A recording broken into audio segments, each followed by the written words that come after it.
Morning. It's been a while. This virus has been extremely hard. In fact, everything feels really puffy from the amount of coughing I've been doing. I'm surprised my head hasn't popped off.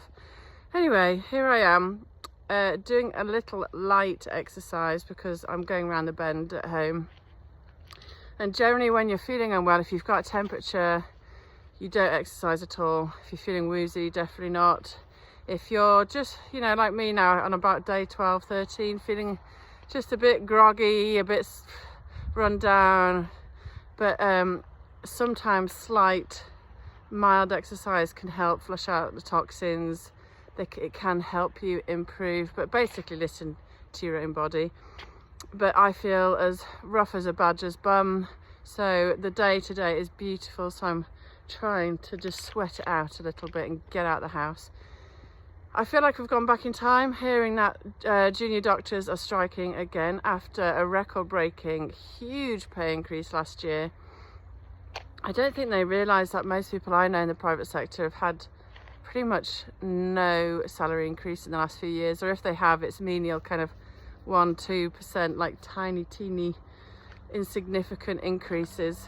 And they talk about how inflation's affected their pay, and they don't seem to understand inflation is affecting everybody's pay and kind of cost of living. They're not special, it's affecting everyone. But I just heard a doctor on talk radio with Julia Hartley-Brewer, and again she did actually slip out that the problem again with those working in the NHS is they are inundated with patients. And I keep saying this, and this government and the one before it keep doubling down on all that's making these problems occur. And it's the reason why we lose NHS workers to the likes of New Zealand, Australia, because they have a tiny population in comparison and a huge landmass. So there's lots of space, doctors can take time with their patients and do what they wanted to do, which is literally feel like they've done the best for each patient that comes into their room and spend quality time with them. But they can't do that here because they've got a queue outside the door waiting of people. Until we get a government that understands massive immigration is causing all of our issues, nothing is going to get any better.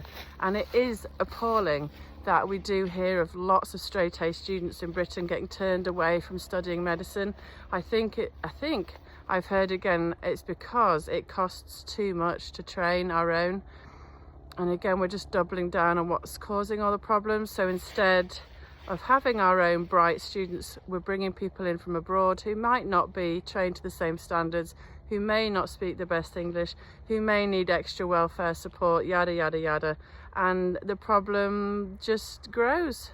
So, and it's the same nonsense, the same merry-go-round, same issues. Here we are again, month after month, year after year, talking about the same stuff.